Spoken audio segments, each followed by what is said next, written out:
ruin Tessa? I had a video of how to ruin Tessa. It's from 2 years ago, but I think it still applies. I was one of the first people that had like 3 or 4 Tessas. Well, I have 3 max skill Tessas. I was one of the first people that had 3 max skill Tessas using for siege. Okay, back then before everyone was using her too much. But Tessa is a wonderful, wonderful unit. Let's try to read the skills of Tesarion and why Tesarion is so good, and try to decide how to ruin Tesarion. Okay, so we got that resistance, which is global. Again, another global skill like Dominic from yesterday. Skill 1, attacks with a magical power and inflicts continuous damage for 2 turns with a 50% chance. The damage increases according to your attack speed. I understand. Do you understand? So the faster you are, the more damage you're gonna do. Okay, so, and this goes up from 50% to 60 and to 75%. Okay, for the continuous damage. And then skill 2 is attacks the enemy 3 times, so multi-hits with a magic, and weakens the defense for 2 turns with a 50% chance each attack. So each attack has a 50% chance to land the defense break. The damage increases according to the attack speed. So the faster the Tesser is, the more damage the Tesser is going to do. Okay, this sounds a little bit... Nah, let's go on. Alright, so 5, 10, 20, so it goes up to 70% for that defense break, and the damage increases as well by 20 more percent. Okay, and then the passive, this is a passive, it's not a skill. Decreases the damage dealt from enemies with no harmful effects by 30%, so it's a damage reduction, and increases the damage inflicted on enemies with harmful effects by 30%.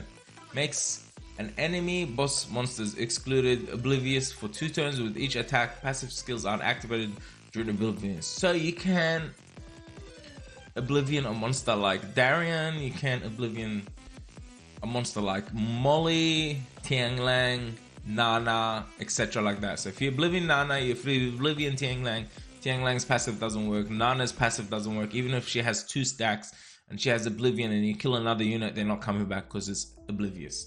Okay, so the damage increases. The damage increases if they have harmful effects, and the damage taken decreases if they don't. Decreases damage from enemies with no harmful effects. So if they don't have no harmful effects, they're cleansed, and they hitting you, their damage is decreased by 30%. Okay, so that is a passive. Okay, and both skills do damage according to attack speed. So that's why I think it makes it viable for Tesarion on slot 6 to have a HP. Okay, a HP rune, because you have that damage reduction and you can do damage based off your attack speed, and you can have just attack subs. Okay, so again with Tesarion, you can go same as Dominic yesterday, you can go Violent Destroy, or you can go Violent Will. I like my Tesarion to move right after Riley, and my Tesarion is only on speed tick 6, so it's not as fast as Dominic. And then I have Riley about 7 speeds higher than this. She's on 132. Because her base speed is lower, she's faster. Okay, so Riley moves first, puts that attack buff, puts the wheel up or whatever it is, and then Tessa has an attack buff. So you do want to slot 6 with a HP. I used to play it with attack, and I do like it. It's risky sometimes because I can get killed one shot Tesarion. But see, it's not too much speed, but as long as you have attack subs, crit rate subs, etc. Okay, so and then slot 4 is a crit damage rune, and then a slot 2 is a speed rune.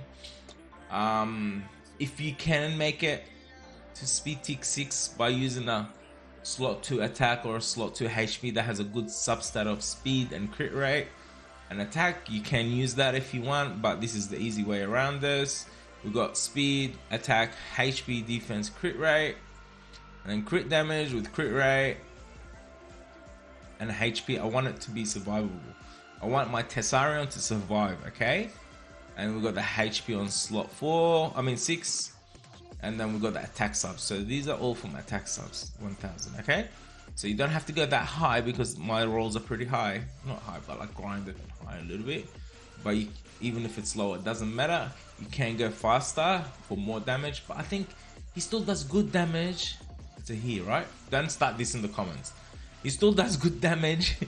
He still does good damage with only plus 125 speed. And you guys have seen me use him in Siege multiple times.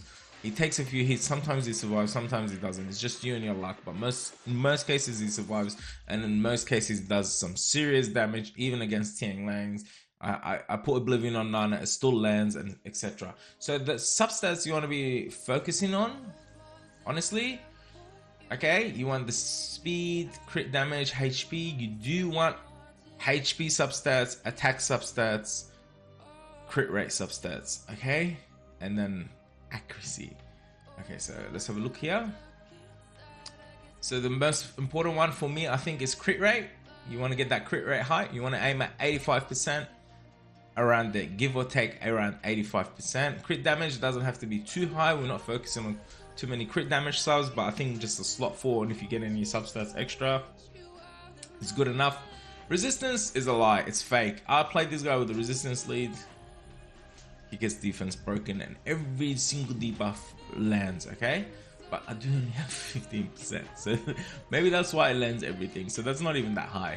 And accuracy, I have mine on artifact accuracy slot 3, skill 3, because the passive is on skill 3, it's the third box, so it gives it more. But skill 2 is a multi-hit, so you can apply the Oblivion more times. I think around 40 is good enough.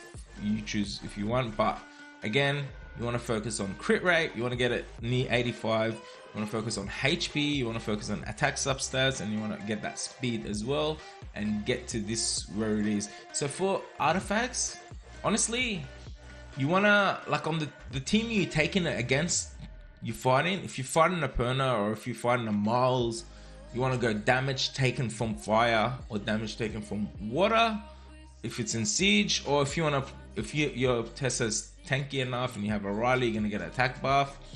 You can do the damage given, like damage dealt on fire or damage dealt on wind if you're trying to kill a Riley or whatever you're trying to kill. Okay, so you can go damage dealt on or damage taken from. I've put damage taken from water at the moment because Mihyangs can attack him, and then like if Tesarion attacks him, defense breaks him, and then Mihyang follows up, you can kill him sometimes. But with this, I can't survive unless she procs.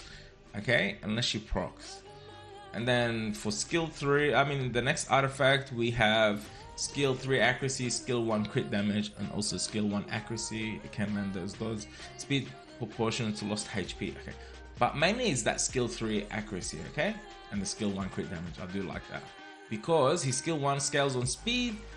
If you have a defense break with skill 2 and then you go with skill 1, you're killing something, especially if you have Riley's attack buff. That's how I like to use my Tesarion. I don't know, write down in the comments how you like using yours. Destroy is very viable, but since like there's no mollies, we don't, destroy is not that important. It used to be very toxic back then. I think like using a Tesarion at the moment, you don't really need destroy, but there is some situations where you do need it. Okay, so what monster you want to see in the next video on how to rune? I'm thinking maybe Chandra. Okay, you guys write down in the comments what you think. Okay, thanks for watching. If you haven't subscribed, subscribe, and yalla bye.